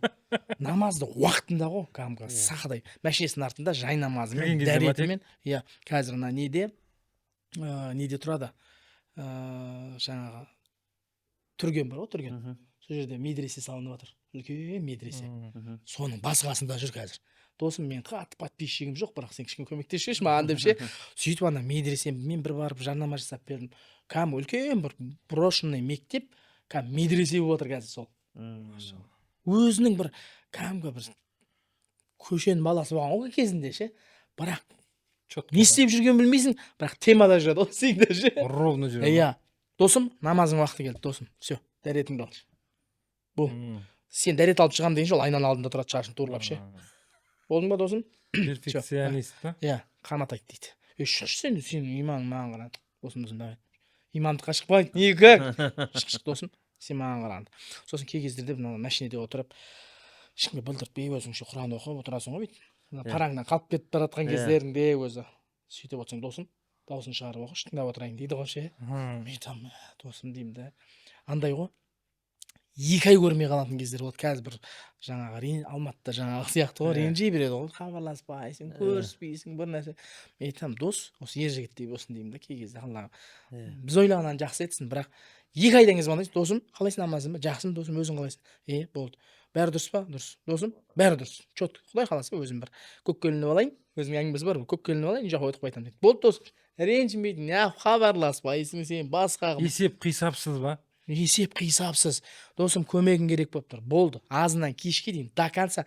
Менің көршілеріме қарағанда сол жақсы араласады менің көршілеріммен. Сондай. Ол тек қана менімен ғана емес, ертең сізбен де араласатын болса, бәрімен араласа береді. Сенің айналаңдағылармен араласа береді. Номерін жазып қалайық, давай. Ше. Ананы мен айтамын, сенің симкаңда бір 10-15 мың контакт бар шығар деймін ғой. Сондай да. Уәде берді, досым, намаз оқимын. Ешқандай сөз қоспай оқимын, білесің ғой мен де. Тура сол сөзінде тұрды ғой. Тура солай оқиды қазір. Машалла, я сондай негізінде мен бүйтіп ойлаймын. Мен осыны Құдірет аға көп ойланатынмын. Негізі қазіргі таңда бір Алла үшін бір жақсы көріп тұратын бір дос табу кішкене қиындау да. Кейбір кезде біріміздің кемшіліктерін көріп қаласың, ренжіп қаласың, бүйтіп қаласың да, сөйтіп қаласың да. Ал анандай болады ғой, кәдімгі қарайсың да, Алла үшін деп тұрасың ғой, Алла үшін сені жақсы көремін. Шын кәдімгідей саған қараған кезде мен Алла есіме түседі дейтіндей бір дос табу қиын, және де сондай дос болып кету де қиын, өйткені бүкіліміз сондай болып кеттік, бір-біріміздің артымызда тіміскілеп қалатындай, кемшілікті көріп қалатындай, бүйтіп қалатындай, ұнамай қалатындай, бүкіліміз кішкене каприздарымыз бар деген сияқты ғой. Сондай болып бара жатырмыз да. А бұл негізінде пайғамбарымыздың үлкен бір сүйіншілеп кеткен хабары ғой, ертең қияметте бір-бірлерін қатты Алла үшін жақсы көрген 2 дос деп келеді ғой. Алла үшін жақсы көрген 2 дос. Екеуі не дейді? Үлкен бір мінбарларға отырғызылады дейді екеуі. Екеуі жарқыраған нұр болып тұрады. Екеуіне қарап отырып пайғамбарлар қызғанады дейді мыналардың дәрежесін. Сондай Алла тағала бір-бірлерін жоғары қойып қойған. Неге? Өйткені ол 2 дос бір-бірлерін осы дүниеде Алла деп өткен, намаз деп өткен, Алладан қорық деп өткен, сауап бар деп өткен, және де бір-бірлерін Алла үшін жақсы көре білген. Бір-бірлеріне ренжімеген, бір-бірін ғайбаттамаған, бір-біріне өсек айтпаған, тек қана бір-бірлерінің жүректегі иманы үшін жақсы көре білген адамдар ғой. Сол адамдардың дәрежесі ғой, бұл қияметтегі дәрежесі ғой. Алла тағала көтеріп қойып. Соғы мен жаңағы кезде қараймын ғой, жаңа ержігіт досыма. Бір қарасаң, бір қайырымдылық өзі атардың баласы. Атар қайырымдылық қоры деген бір қоры бар, сояқтың бір нәрсесін істеп жүреді. Bir қарасаң алма тасып жүреді. Bir қарасаң травентинмен айналысып жатады. Bir қарасаң досым медресенің шаруасымен жүрмін деп жатады. Сояқтан Фархат деген өзінің жамағат бар, 7-8 қари балалар бар, Түргеннің ар жағында кемері ма, сол жердің несі, қара кемір. Сол жердің қари балалар бар, солармен жүріп жатады. Медресенің, мешіттің бір нәрсесін істеп жүреді. Мен айтамын, бір ай, 1,5 ай, осы жақында звондаймын ғой. 1 ай ма көрмегенмін. Мен қажылықтан күтіп алып, үйге таңда келдім. Мен отырып чай ішіп, ұйықтамай бір жаққа кеттім. Даже үйім тастап кетіп болдым ғой баяғыда. Мына машинемнің кілті. Ата ғой сенетінім. Мына машинемнің кілті. Өзі баяғыда машинесі жоқ кез. Мынау үй. Болды. Мен ана әйелімде андай әдеті бар. Жаңағы сорпа, бір ет асасың ғой. Сорпаны бәрін баклажка құйып қояды. Құйып қояды, марганец салып тастайды. Сөйтіп бір күні айтады, досым дейді. Айдынаның сорпасын сен келем дегенше бітірдім дейді. Ана сорпа мұзға сап қояды ғой. Кешке қарай келем, намазымды оқимын да, ананы қазанға салып қоямын. Намазымды оқып бітем дегенше сорпа чотко қойшы. Мен сорпаны айда отырасың, бет тығыз шылдырап қалады деп. Анау үйің тастап кеттің, бір жұмыс қылып, ананы міндет қылған адам сияқты айтпайды. Сөйтіп кеше бір айдан кейін ба, 1,5 айдан кейін ба, звондап тұрмын. Бір ақша керек болып қалды, бір 50 мың теңге ма. Түнде звондадым, досым, ассалаумағалейкум, қалайсың, жақсың? Досым, Каспиңде 50 мың бар ма, жіберші, ертең беремін. Болды, досым. Все болды. Сен хабарласпай, бірінші ақша сұрап, мен айтамын, сосын әйеліме айтамын, дос деген ержігіт сияқты болу керек депші. Тура солай. ренжімейді. Болды. Айтпайсың, мен болсам ше соның орнында, мә досым бір жағдай сұрамайсың, ақша сұрамай деуім мүмкін еді ше мен ше. Ода ондай нәрсе жоқ. Альхамдулилля деймін. Иә, машалла, ондай Алла адамдардан өз ойлағаннан жақсы қылсын. Иә. анау алла тағала ондай адамнан енді ондай адамнан айырылмау керек деймін да. Алла тағала ондай адамды өміріңізге жіберді. Қазір звондайшы, подкаст бітсін. Сразу ма? Қазір звондайшы деп. Братан, Сосын мен сені жақсы көремін деп. андай ғой. Көрерменге де қызық ше. Кейде көрермен бар екенін ұмытып кетіп жатсыңдар. Алдымда бір ақ адам отыр да просто. Үйде наушникпен. Ана ше. Намазға, именно өзің намазға қалай бастадың? Сол историяда негізі қызық. Біз сол именно осы өнер адамдары келген кезде осыны сұраймыз. Бізде дәстүр. Намазды біз көпшілікпен жүрдік. Біздің намазға келуіміз бір қатты бір қиынға соққан жоқ. Ең бірінші бізде Мәкең бастады ғой. Намаз Мәкең бастады. Оғанға дейін жылтыр қақ, ау-мау болып КВН. Иә. Қатты бір ұзық болған жоқпыз. Бірақ себеп қой. Себеп Мәкең намазға келді. Одан кейін жай өзің. Одан кейін Мәкеңнен кім келді? Мен келдім ба? Или Меліс ба? Мен келдім ойын. Мәкең өз енді әмір деп ортаға әмір сайлағаннан кейін әмір намаз оқып жатса. Театр болғаннан кейін бастадыңыздар ма намаз? Иә, 2011-де бастадық. Мен 2011-де келдім. Баяғыда бір бауырым айтатын, намазға қашан келдің десе, намаз оқисың ба деп сұрайды ғой. Мен бөлем ғой. Әңгімен күшті жауап береді ше. Альхамдулилля, я намазхам деп айтпайыншы. Уақытында оқимын иншалла дейді. Асырдың уақыт кірсе оқимын деп ше. Андай мағынамен ше. Бестің уақытында болса оқимын деп ше. Күшті жауап береді да. Біз альхамдулилля, я намазхамыз деп ше. О да жоқ та, намаз оқисың ба балам деп біреу сұраса, я уақытында оқимын деп. Екі мағынада да. Анау да ренжімейді ше, шал болғанда оқитын шығар деп кетеді ғой анау ше. Негізі бұл өзі уақыты кіргенде оқимын деп тұр да. Оған дейін бір подготовка, бір нәрсе болды ма? Оған дейін міндетті түрде болады ғой енді, бір басың тасқа соғасың, анаған соғасың, сөйтіп Мәкең келді, соның қасында жүріп, осы Мәкең айта береді ғой бәрібір. Жігіттер, сонымен жайлап бір-бірлеп келе бастадық. Одан кейін Ануар келді. Соңында по-моему Меліс келді ма, или Жамбо келді ма? Меліс дәрет алып, ойбай, қайт дәрет алып келеші деп кетіп қалатын. Дәрет алып шығады да, ой, қайт кеттім деп. Тау негізде де анау Жандосова Яссауиде. Ертең мен саған шақырам ғой. Сол кезде сіздің де қызықтарыңызды айтып береді. Айтады. Мүмкін сол білетін шығар. Мен саған маған жақында ғой сіздің істеріңізде. Мен жақында иә. Дон Хуйхоти Санчо сияқты екеуі жүрсе. Альхамдулилля, бір қатты бір жаңағы аварияға түсіп, бір басыма бір қайғылы оқиға келіп ондай болған жоқ, бірақ Алла тағала береді. Позитивно, машалла, келе қойғандар айтамын да. Иә. Алла разы болсын, Алла қабыл етсін. Альхамдулилля. Жаңа бір сөзіңізде ана Хафиза деп айтып қалдыңыз ғой қызыңызды. Сол жайлы айтсақ деп ше, ерекше өзіңіздің міне қазір балаңыз бар. Иә. Ерекше қызыңыз бар. Жеңгеміз де ана Инстаграмда айтып қалып жатады, осындай әкесі сияқты ешкім қарай алмайды. Сіздің жаңағы ара қатынастарыңызды кейде видеодан көріп қаламыз ғой. Иә. Көріп көзіміз тойып, көңіліміз босап деген секілді енді. Ондайды өлтіремін енді. Иә. Бірақ енді қазір қоғамда осындай балаларға шыдамай, осындай ерекше жаны бар балдарына жаңағы осы бір нәрсені қабылдай алмай тастап кетіп жатқандар да бар ғой енді, жоқ емес. Иә, енді жаңағы мен мешітте істегеннен кейін біз енді жай соның өзіне іздемей-ақ жай мешітте отырған өзінде кейбір кезде келеді. Бір әйел кісі келеді, баласын құшақтап. Міне дейді. Наны емдету керек, ана массажын алу керек, ананы істеу керек, пәленше деген дәріні алу керек, Астанаға барып, пәленше деген остеопатқа апару керек деген сияқты түрлі келеді әйелдер. Әкесі жоқ, нормальный, тиіспе, не істеп кетеді. Мен де нормальный болғам. Не қорқа бермеш деп немесе өйстіп атмаскамен сөйтіп қашады, немесе сол ақшаны кейбір кезде бергісі келмей жатады, немесе кейбір әкелер, тіпті мен енді оны да көрдім, өзімізде куә болдым, жоқ кетіп қала салады, болды, маған бұндай отбасы керек емес деп ше. Сосын шырылдаған ана жап-жас қыз жұмысқа шыға алмай, бүйтіп келіп мешітке жыларман болып келіп тұрған түрі ғой, сондайды көріп қалам. Сосын жаңа енді ал енді сол баласына қарасып жүріп, сол баласын уайымдап аллаға шүкір нәпақамды тапсам соған жеткізсем, соның еміне жұмсасам, соған бір пайдамды тигізсем деп отбасына бәрібір тіреу болып жүрген еркектер, бұл мен ойлаймын қазіргі таңдағы ол да бір батырлықтың бір үлкен бір белгісі ғой деп ше енді. Ол да бір үлкен сынақ та. Алхамдулилlah. Иә. Андай нәрсе ғой енді. Бәлкім мен де білмейтін бем, мүмкін мен намазым болмаса деймін да, негізі кей кездерде. Бірақ енді адамның бір табиғатында болады ғой. Бірақ бірінші айтарым, любой еркекке, жалпы болашақ, үйленген, кім біледі, алдымызды білмейміз қандай не болатынын білмейміз.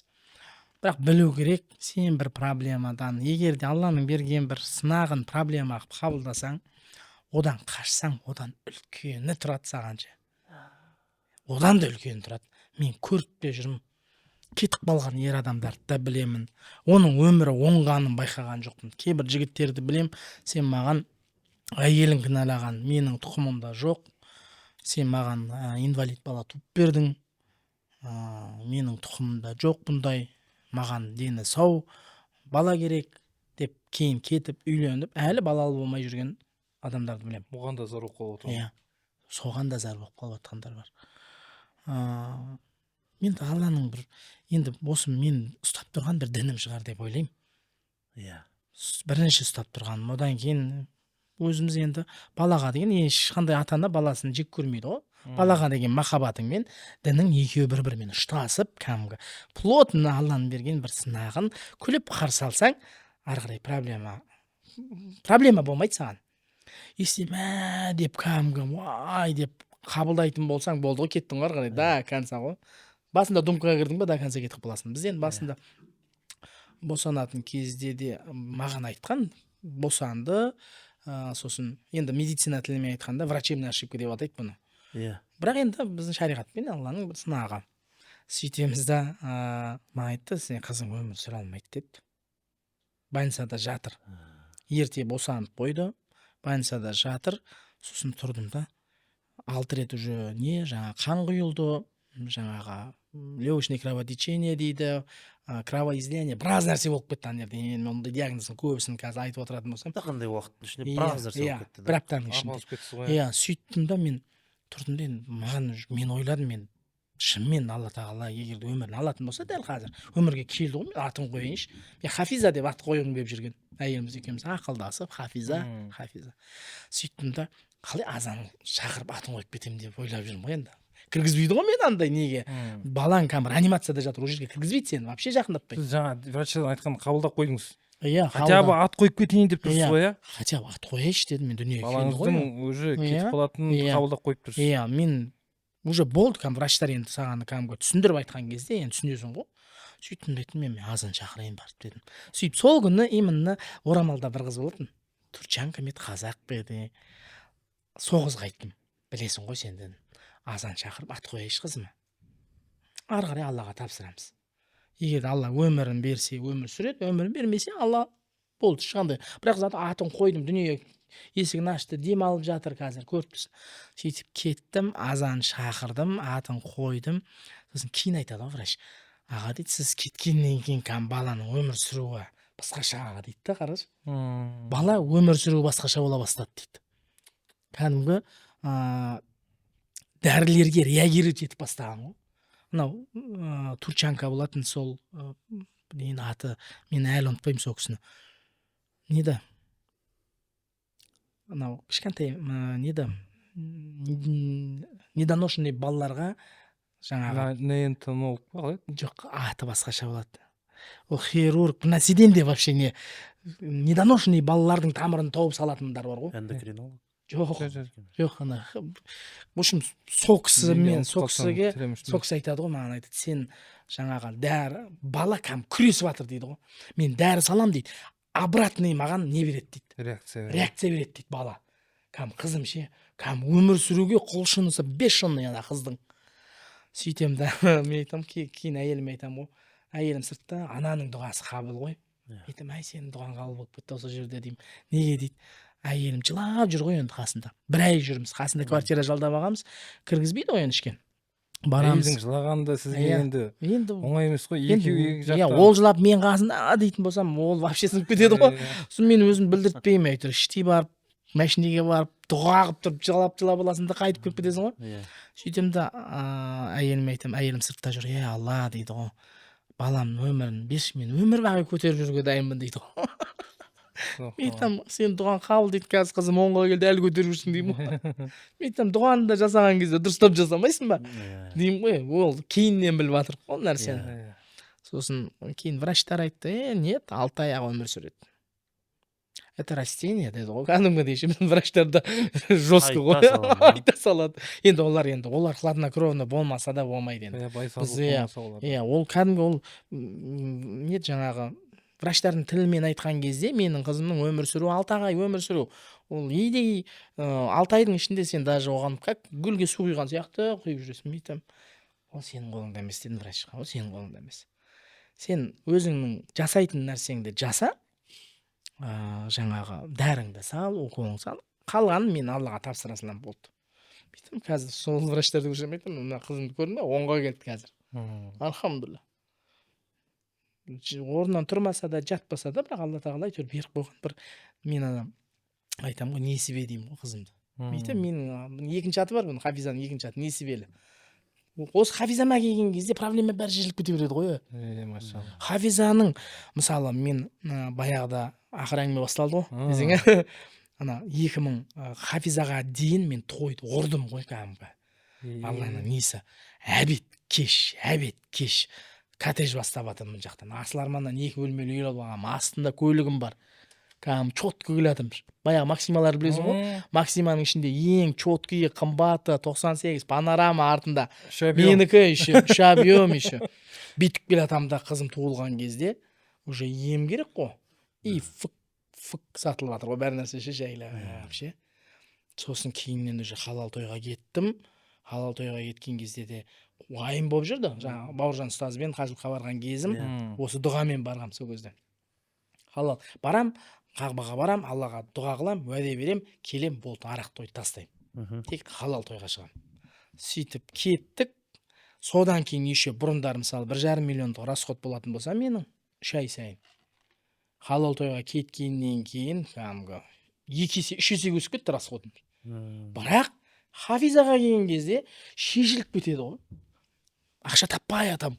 Бір досым көмектесіп жібереді. Бір досым Бақыт ұстаз бар ғой. Жайсан деген. Мен бауырым ғой кәдімгі. Қажекем, мен одан сұраймын ғой кей кездері, ұстаз, маған бір $3000 керек. Мен ертең келгенге осындай уақытқа реттеп берем. Еміме бар, билетіме жоқ десем, ұстаз, болды қажекем, сұрап берем дейді. Ол ояқтан барып сұрамайды ғой. Қажекем, бауырымызға көмектесіп жіберейік дейді ғой. Сөйтеді бір бауырым тұрады, давай лучше, я же его знаю, брат, давай не $3000, лучше давай $5000 деп ше. Пускай Хафизге от меня деп ше. Мен айтам, Құдай деймін да. Насип дейсің. Алла тағала саған бір сынақты беріп қойды ма, артында бір жеңілдігін үйіп беріп қояды. Мысалы, менің қызымны қазір бүйтіп айта беретін болсам, қызым бүйтеді, сөйтеді, мынандай. Қарапайым отқан адам көтер алмай қалуы мүмкін ана нәрсені. Көтер алмайсың. Оны тамақ ішу, 2 сағат тамақ ішу, көзі көрмеу, оның бәрін айта беретін болсаң, деп. Ал оны, алхамдулилля, мен қызым жақсы жатқанмен де Алла тағала мен жаңа кей кезде айтамын ғой, мен қызым сұлу, Алла тағала сұлу қылғаннан кейін бір бөлмеге отырғызып қойды, ешкімге көрсетпей, көз тиіп кетеді. Жеңіл қабылдайсың ба? Жеңіл шешіле береді бәр нәрсе. Бір проблема мен айтамын, Хафизаға келген кезде еш нәрсені уайымдамаймын деймін. Неге дейді? Алла тағала беріп қойған сынағыма Алла тағала жеңілдетіп қояды, болды. Өзі шешіп бере ма? Иә. Жеңілдетіп қояды. Алхамдулилля, Алла тағала реттеп қояды. Болды, проблема жоқ. Одан мемлекеттік бағдарламамен білесің ғой, мен Хафизаның атына бір үй керек еді, Хафизаның атына бірақ проценттен қашып жүрмін. Блин, Аллахым. Осы Хафизаны өзің бердің. Мен сабыр етіп жүрмін, алхамдулилля. Енді мына нәрсені реттеп берші деп кей кезде бүйтіп Аллаға мә деп тастай саласың ғой. Алла тағала мә деп шешіп бере салады ғой. Алхамдулилля, мен айтамын, қазір мен қызым менен бай. Өзінің басында бір үйі бар, мысалы да. Айтамын, проблеманы қалай қабылдайсың? Тура солай өмір сүре бересің ары қарай. Алхамдулилля. Ол негізінде ол нәрсеге сабыр қылу, әркімге әркім қолынан келе бермейді. Иә. Негізі бір досым бар еді, мен бірге оққан, сол айтатын, негізі баламен сыналу деген бұл пайғамбарлардың сынағы ғой дейді да. Өйткені біздің пайғамбарымыз солай сыналды ғой енді. Тірі күнінде 6 баласын жоғалту деген оңай емес. Конечно. Сүлеймен пайғамбарымыз тірі күнінде балаларын жоғалтты. Нұх пайғамбардың баласы мысалы өзін не істемеді деген сияқты жаңағы. Ондай нәрсе енді көп та шынымен де. Сол кезде айтатын жаңағы баламен сыналу деген бұл пайғамбарлардың сынағы ғой елдос деп ше. Енді демек сүйікті құлдың сынағы да. Бұл біріншіден, екіншіден жаңағы Аллахым, мен сабыр сақтап жүрмін ғой, өтініш реттеппеші деп айтуда негізінде әбестік жоқ. Өйткені жақсы амалыңды ортаға салып, Аллахым деп осындай амал сенің разылығың үшін істеп жүрмін ғой деп Аллаға бір сондай бір жақсы амалыңды ортаға салып айтуда ешқандай әбестік жоқ та. Ал үңгірдегі адамдардың оқиғасы сияқты ғой. Иә. Әке, Аллахым, сенің разылығың үшін ата-анама жақсылық жасадым деген сияқты. Иә. Безвыходный ситуацияда сөйтіп дұға қылуға адамға болады да. Дәл бір хадис есіме түсіп отыр. Сахих риуаятта келеді. Әдейі имам ибн Раджаб аль-Хамбали Жамиул улама аль-Хикам деген кітабында келтіреді, Маджму аз-Заваид, шатаспасам, сондай кітаптарда келеді енді. Мен әдейі ссылкамен айтып отырмын. Бір әйел кісі осылай пайғамбармен бірге неге шығып кетеді. Осындай Алла жолындағы күрес болады дейді. Ана әйел шығып кетеді. Жаңағы сол сияқты жаңағы айтайын деген көмектесу, әйелдерден соғыспайды, өзі де көмектеседі, тамағын жасап береді, жаңағы қарны ашып жүрген адамдарға, қатты жарақат алғандар болса соларды емдеп деген сияқты. Сондай бір әйелдердің кейбір кісілер қызметін жасап жүретін. Жаңағы әйел адам соғыстан үйге келеді, үйге келсе анандай жіп иіретін, мынандай болатын еді ғой баяғыда, бір жіп иіретін, қазіргі ұршық жіп иіретін ұршығы жоқ. Сосын үйде бір кәдімгідей бір несі жоқ, бір ешкісі ме жоқ. Жоғалып кеткен бе? Жоқ, үйге келеді, жоқ та. Сол кезде қолын жайып айтады да, Аллахым дейді. Мен сенің алдындағы міндетіңді орындауға дейді. Сенің алдындағы міндетімді орындауға Алла жолына шыққан болатынмын. Сенің жолыңа шықтым дейді. Мен сенің жолыңа шығып тұрған кезде, Аллахым, сен мен кішкентай бір ұршығыммен бір ешкім сақтай алмадым бәне дейді. Мен сенің жолыңа шығып, парыздарын, міндетімді орындап, сенің құлыңмын ғой деп, мына кезде еңсемді көтеріп жүргенде сен менің кішкентай ғана ешкіммен жаңағындай кішкентай ұршығым сақтай алмадым ба дейді ғой. Сөйтіп дұға қылады да ұйықтайды. Таңертең тұрады, орнында тұр дейді. Таңертең тұрады, орнында тұр дейді. Сол үшін кейбір кезде жаңа айтады да, Алла тағалаға жалбарынған кезде де осындай нәрселерді жалпы айту әбестік емес енді. Ал әбестік емес, бұл үлкен сынақ. Сол үшін да енді Алла тағала, біз Алла тағаладан сынақ сұрамаймыз, әлбетте жаңағындай. Алла бізді, бірақ Алла тағала кейбір осындай беріп тұрған нәрсені ол сіздің иманыңызға қарай енді болып тұр ғой деп ойлаймын енді. Білім, шариғаттан білім болды ғой, сол білімнің арқасында ғой деймін да. Мысалға ондай нәрсе келген кезде көп адамдарды мысалға айтады, мен бұндай сынаққа қалай мен лайықпын дейді да. Мысалы кейбіреулер осылай назданады да, білмегендіктен ше. Кімге қалай екенін, кімге не керек екенін, кімге қандай сынақ болу керек екенін расында Алла бізден жақсы біледі ғой.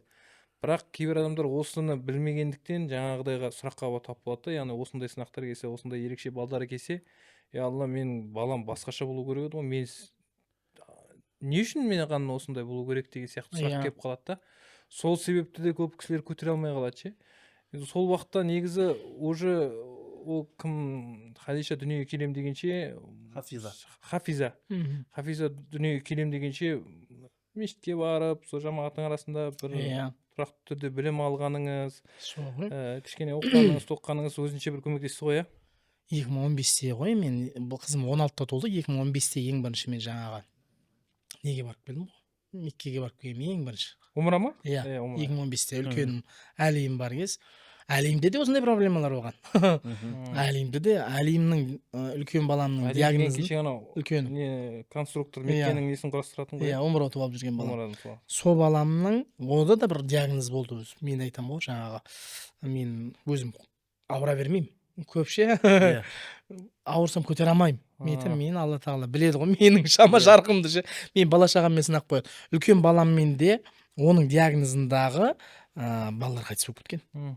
Мен өзіміздің сізде мен де танитын бір бауырымыздың баласы Иә. қайтып кеткен. Әлі екеуінің диагнозы бірдей болған. Бірақ мен әйтеуір шамам келгенше жүгіріп ақырында сол балам үшін исыққа көшіп кеткен бір жарым жыл исікта тұрдым, таза болу керек деп. Есік дей ма? Есік Иә, Есік қаласында. Сөйтіп бір жарым жылдай сол жақта тұрып, қазір альхамдулилля баламды көріп жүрсің ғой қандай. Иә. Сөйтіп содан кейін сол кезде умраға барып келіп, одан кейін хафизам дүниеге келгеннен кейін хафизам осылай болды, альхамдулилля. Сол кездегі мені ұстаған нәрсе сол дін ғой. Алламен байланыс. Әйтпесе мен көз алдымда, мен барам ғой енді ана жерде. Мен көз алдымда балаларын тастап кеткендерді көргем. Күйеу көндіріп тұр, ана ғой енді, анасы кеткісі келіп тұрған жоқ. Басқа ұлттың адамдары. Ладно, давай. Ол кетіп қалады, сосын ана врачтар не істейді ол жерде? Баланы өсіргенінше өсіреді де, сосын дом малютка бір нәрсеге тапсыра салады. Сосын мен ойлайтынмын, о, значит, мына екі ата ана оған лайықты ата ана емес. Алла да біледі ғой, ол мұсылман болсын, ол орыс болсын, ол басқа болсын. Әйтпесе кішкентай кәдімгі құбыжық сияқты болып жатқан балаларды да көретін. Қазір солардың түрін көрсең, кәдімгі әп-әдемі дәптеу болып кеткен. Яғни қазір көріп қаласың, кездесіп қаласың ғой. Иә, көріп қаласың. Реабилитацияда Иә, кәдімгідей әп-әдемі болып кеткен балалар. және бұл Құдайға керісінше жақындатады ғой. Конечно. Құдаймен байланысуға. Көп. Мен айтамын кей кездерде Сезінуге. егер де деген нәрсе айтуға болмайды, бірақ бәрібір егер мен хафизам болмаса, мен басқаша өмір сүріп кетер едім. Мысалы өзіңіз жаңағындай келатым, тойдырып келатым, хафизам келмеген кезде, мынау, мен айтамын қазір кейін бүкіл байлығым бәрін осы қызым үшін үйімді де саттым, нені де саттым, квартираға кеттім, қиналып қалған кездер болды, айтпайсың ғой ешкімге. Бірақ жыл сайын Меккеге барасың ғой. Бір тиын ақшаң жоқ болса да біреу алып кетіп қалады дейді. Мен айтамын, Алла тағала сол нәрсе, сол кездегі нәрсемен қазіргі нәрсені салыстырып, қайсысын таңдайсың десе, мен айтамын, мынаны таңдайтын бәрібір. Бірақ сізбен тағдырыма разымын дейсіз ғой. Альхамдулилля деймін. Пайда зиян Алладан дейсіз ғой. Иә. Анау Құранның аяты есіме түсіп тұр енді. Еріксізден жаңағы дін деп тұрсыз ғой, ұстап тұрған. Енді пайғамбарымыз саллаллаху алейхи уассалам айтады ғой енді хадистерінде мұсылманның қиналғаны, уайымы, тіпті бір кішкентай бір жеріне кіріп кеткен кішкентай шөгір сәл ине болса да оның барлығы оның күнәларына кафарат деп ше, жаңағындай кешіріміне немесе дәрежесінің көтерілуіне себепкер болады деп. Сөйтіп сол енді Аллаға барамыз, Алланың алдында тұрамыз ертең деп соса дін бізді ұстайды ғой. Сол кезде ана әрдайым осы аяттар есіме түседі да. Алла тағала Құранда айтады: فأما من أوتي كتابه بيمينه فيقول هاؤم اقرءوا كتابي дейді. Кітаптары ертең оң жағынан берілгендер дейді, қияметте. Амал дәптерлері оң жағынан берілгендер дейді. Кітаптарындағы сауаптарын, Алланың берген дәрежесін көреді да, менің кітабымды оқыңдаршы деп қуанады дейді. Менің кітабым оқыңдаршы деп. Өйткені ішінде жақсылығы жамандығынан басым болып тұр. Алла тағала оны былайша айтқан кезде сол кітабы жәннатқа баратын билеті болып тұр ғой. Мақтанып жүр. Менің кітабымды оқыңдаршы деп. Келесі аятта: инни зонанту анни мулақин хисабия. Әрдайым ойлап жүретін едім, осындай күн болатын. Есеп күні болатын. Раббыммен кездесетін күн болатын. Әрдайым ойлап жүретін едім. Ешбір шығарған емеспін. Деп сөйтіп айтады екен, дауыстап тұрып. Ары қарай жалғастырады Алла тағала. Енді ол адаммен не болады? Фахуа фи айшатир ради. Мәңгі разылықта өмір сүреді ол енді. Фи жаннатин алия. Ұлық болған жәннатта.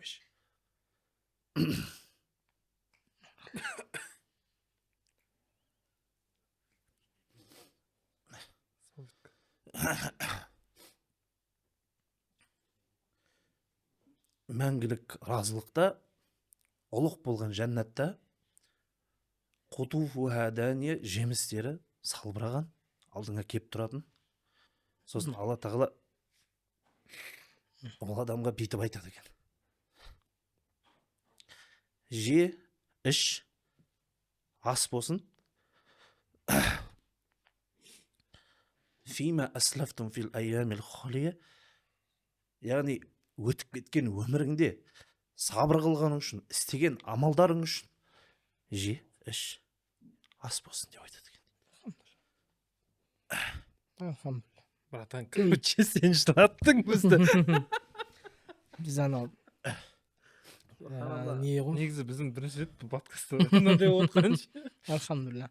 Мен де кей кезде бүйтіп ұстаймын ғой, мен өзімді, біз енді еркекпіз ғой енді. Ана актерский нең бар, сөйтіп мен ана әйелімнің қасында, мен енді машинеде ғой, мен жеке еркекпіз ғой, біз машинеде отырып алып алламен тілдесіп, қағбаға барып, кәдімгі полный төгіп тастаймын ғой сол жаққа барған кезде. Бірақ үйде жүрген кезде әйелімнің қасында никогда мен өзім түсірмейтін, өйткені әйелім сынып қалады.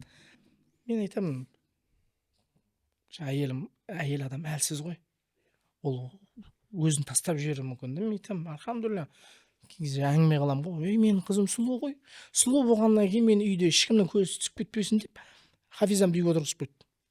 Әйелім жылайды сонда. Мен айтамын, жылама, алла тағала ертең ана ерлан ұстаздың бір уағызынан тыңдап қаламын ғой, осы алла тағала кімге сынақ береді, және ол қыз баласымен берілсе, ол ертең перде болады. Мен айтамын, альхамдулилля. Кей кездерде пендеміз ғой, кей кездерде бір күнә жасап қойып қаласың, бір дұрыс емес әңгіме айтып қаласың, біреуді ренжітіп қоясың. Сол кезде Хафизама қарап отырамын, ей Аллахым деп. Кей кезде ана тамақ жейді ғой, мына глотательный, менде қызымда не жоқ, рефлекс пониженный, рвотный рефлекс дейді, повышенный, құсып қоя береді. Бір тамақты 80 грамм кашаны 2,5-3 сағатқа дейін жейді. 80 грамм кішкентай. Сол кезде қиналып кетеміз да. 2,5 сағат, ол да қиналып кетті, біз де қиналып кеттік. 2,5 сағат баланың қасында отыру. Мен айтамын, Аллахым деймін. Осы үшін кешірші мен деймін. Қызымды ұстап аламын да. Осы үшін кешірші. Үйдемді қызым 40 килограмм ғой, салмағы 40 килограмм. Құшақтап аламын, мен айтамын, альхамдулилля. Зато құшағым талады қызымды құшақтаған кезде. Айтамын, Аллаға шүкір, Алла тағалаға. Всегда айтамын ғой, всегда, альхамдулилля, Аллаға мыңда бір шүкір. И сосын үйдегі бала, үлкеніне де, қарындасыма да, сіңлісіне де, ағасына да, інісіне де аманат қылып жүремін. Сосын ең нәрсесі ауыры әйеліміз екеумізге не қылатын.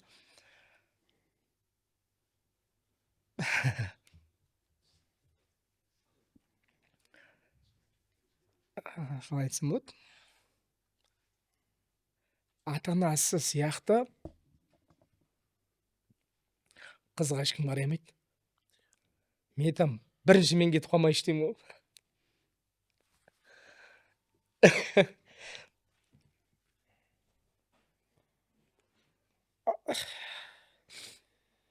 Альхамдулилля. Мен ең нәзік жерім ғой. Альхамдулилля. Керек па? Салсатке. Маған әйелім ертең көріп айтатын шығарсың, жылама деп алып. Мен айтамын, білем. Мен Аллахтан сұрайтын, мен Аллахым, менің қызыма ешкім қарай алмайды. Шүкір, қазір нағашы апасы бар, атасы бар, әжесі бар, қарайды, бірақ ертең олар да өмірден өтеді. Ертең ең ауыры ата-анасы бірінші кетіп қалып жататын болсақ, мен қызым, Аллахым, сен білесің, ол нәрсені біз көтерген сияқты басқалар көтере алмауы мүмкін, бауыры көтере алмауы мүмкін ол нәрсе. Бірақ сонда да барынша ағасына айтып жүремін, Хафиза аманат саған, Хафиза аманат, қара. Інісіне де айтамын, сосын Алладан сұрап жүрдім, Аллахым, менің мына қызыма серік бер деп. Алладан сұрап жүріп, қазір Мәруам бар ғой, кішкентайым, ой, айтамын, қыз ғой ол. Қыз деген ол сияқты болмайды деген бәрібір. Оғырма болады. Кәдім кеше үйге әкеліп түнде Хафизаның апасы больницаға жататын болып, Хафизаны үйге әкеліп жатқызып жатырмын үйде. Мен ғана көтере аламын оны, ешкім көтере алмайды қызымды. Сөйтем де жатқызамын да, сөйтіп барып намазына уақыты келді ма, барып үстім киім шешіп келейін десем, кішкентай Мәруам жүгіріп келіп ана әпкесін сүйіп, аяқ киімдерін шешіп жатыр. Мен айтамын, Аллахтан сұра. Аллахым, сұрағаным осы болды. Жанашыр өзінің сіңлісі бар. Сосын маған кей кездерде айтады, біз бәріміз Хафизаны жақсы көріміз керек деген нәрсе ойына қалыптасып келатыр да балалар. Хафизаны бірінші жақсы көріміз керек, Хафизаны бірінші жақсы көріміз керек. Мен кім біледі, тағы да алдымызда не тұрғанын білмейміз. Бірінші мен кетіп қалам ба, әйелім кетіп қала ма, қызым ба. Бірақ Аллахым, сен маған ненің қайырлы екенін білесің деймін ғой. Бірақ қызымды менің артымда қалдырма, анасының артында қалдырма деп. Қиын сұрау, бірақ амал жоқ сұрайсың. Өйткені баланың аяғына кірген тіген менің маңдайыма кірген дей ма, тура сол сияқты ғой, альхамдулилля. еркекпіз ғой, көтереміз ғой. иә осындай ана балдар бар, ерекше балдар бар кісілерді байқаймын ғой енді басқада өнерде жүрген кісілер бар, өнерде жүрген жігіттер бар, былайынша енді жаңа тастап кететіндерді де көріп жатырмыз, бірақ дегенмен жанында қалып өзімен бірге көтеріп жүрген жігіттерді байқайтсаң, маған қарағанда өзге адамға қарағанда құдайға жақынырақ сияқты көрінеді ше, по-любому бір ерекше бір связь орнатып алған сияқты болып көрінеді да, по-любому ше, бір Ондай нәрсе ғой. қарым қатынас жасап алған сияқты болып көрінеді да, бір как будто Сен расслабонда жүре алмайсың. иә Мысалы мен расслабонда жүре алмаймын. Полный бір мен айтып отырмын ғой. Полностью бір болады ғой біреулер бір демалысқа бір нәрсе Полный босай алмаймын, бірақ некеге кетіп қалған кезде босаймын. Ол жақта әйелім кей кезде қақып қояды, жаны Хафиза ауырып жатыр, судорога беріп жатыр. Болды, Аллаға тапсыршы деймін. Мен қабылға барамын да дұға қыламын, болды. Кәдімгі полностью жүрегіммен бір демалатыным сол жақта ғой мен.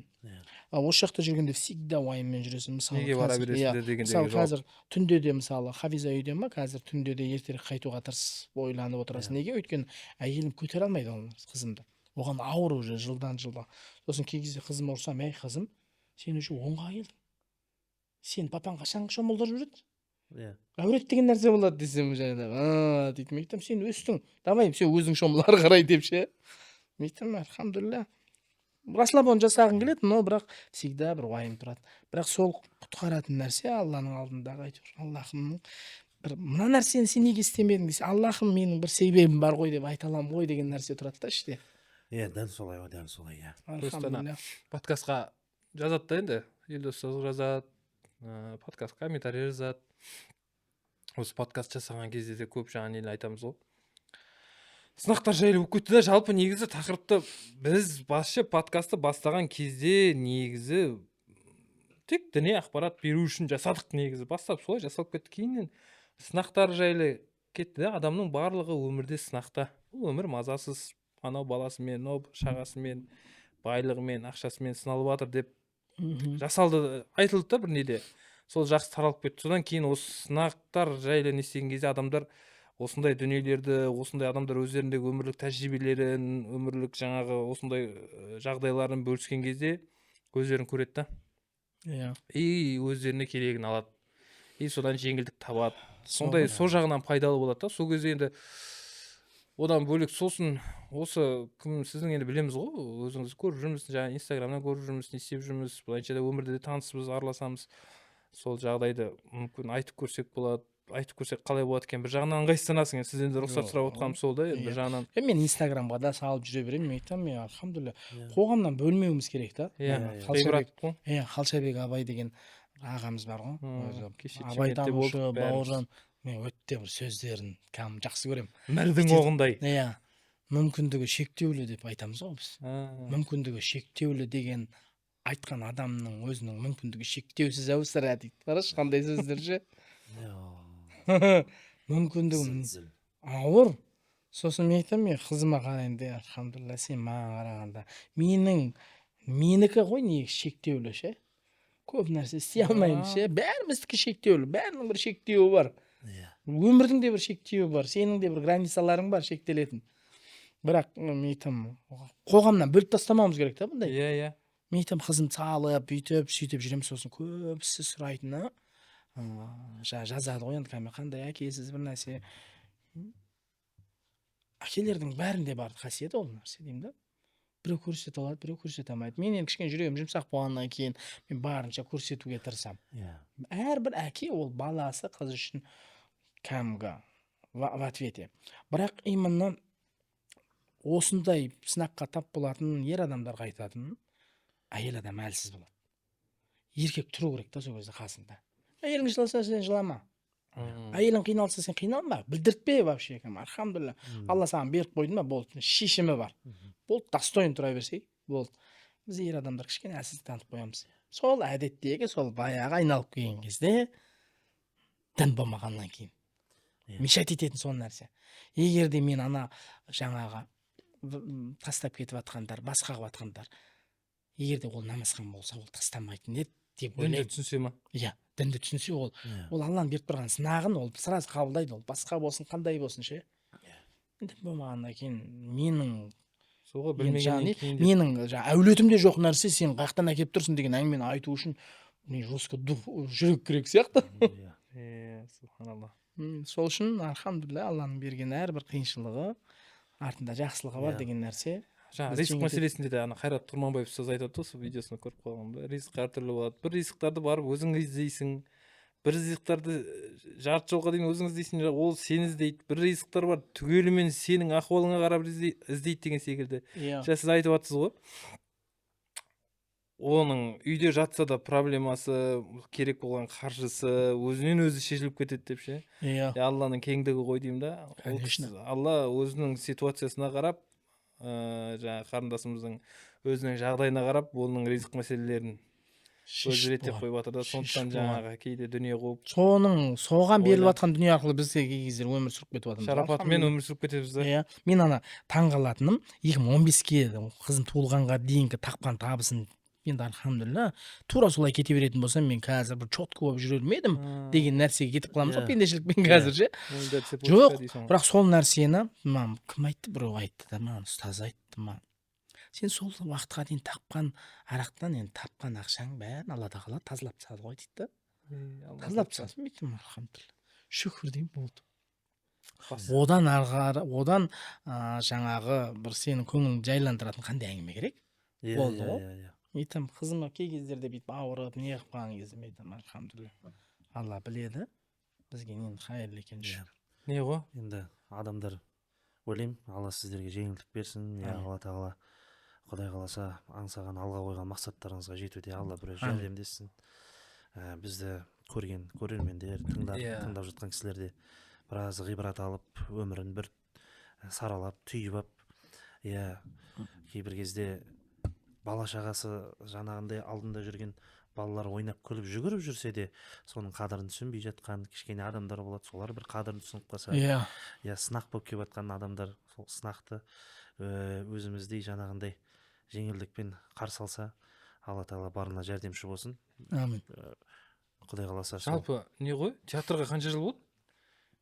Кеше 15 жылдықта осы бір жақында болып еді, 20 жыл болып қалды ғой? 28-де 20 жылдық болады. Машалла. Жалпы ауызбіршілікті қалай сақтап отырсыздар? Алхамдулилля. Микрофонды. Енді Құдай тағала уақыт болып қалған жоқ. Сол осы сұрақпен тәмамдайық, қорытындылайық,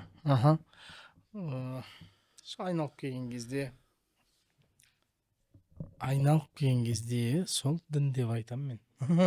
Яғни жігіттердің саналы бар мінездері бар, кілеңмен тұрса. Әрқайсының мінезі бар, әрқайсының өзінің аты бар, заты бар. Бірақ сол имани бауырлығымыз, сол ұстаздарымыздың бір санамызда сіңіріп қойған бір білімі, сол нәрсенің барлығы біз жібермейді ғой. Жасап жатқан жұмысымыз, жібермей жатқан өнеріміз, біз кетсек басқа біреуде істей беруі мүмкін ол нәрсені, бірақ істемеуі де мүмкін да. Біз сол нәрсе үшін біз еш уақытта, Алла сақтасын, біреу кеп жаңа қинап айып тастамаса, біз ешкім айырмайды деген ойда жүреміз әйтеуір. Мәкеңнің үлкендігі бар. Мәкеңнің үлкендігі бар, әмірлігі бар.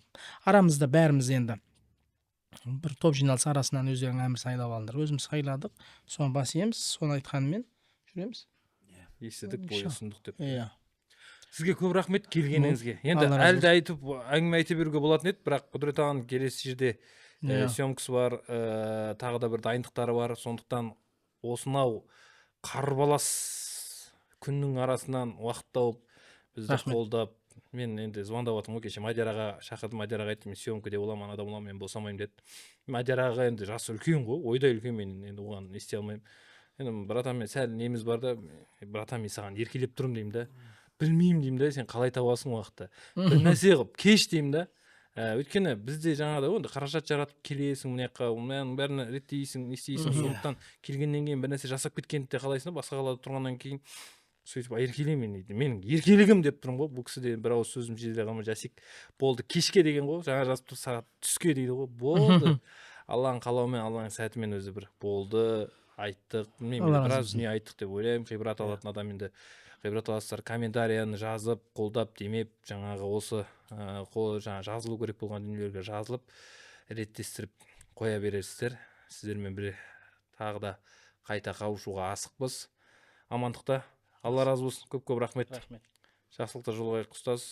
Сізді босатып қойдық, кешірім сұраймыз. Өте жақсы. Келгендеріңізге рахмет, Алла разы болсын. Бір жылап алдық. Иә, Күшті алхамдулилля. болып қалдық, иә. Бізге көп жазатын ғой. А? Жыңғышын күле бересің, немене деп ше кейде. Жыладық ал. Алла жаза болсын. Мен балам звондап отыр уже. Намаз оқып бердіңіз әйтеуір. 5-інде ма? Иә. Иә, оқып алған. Мен ана Алматыда кірген бойда оқитын сияқтысыңдар ғой, иә? Біз Бесінде ма? батыста, батыста біз стабильно үште оқимыз ғой.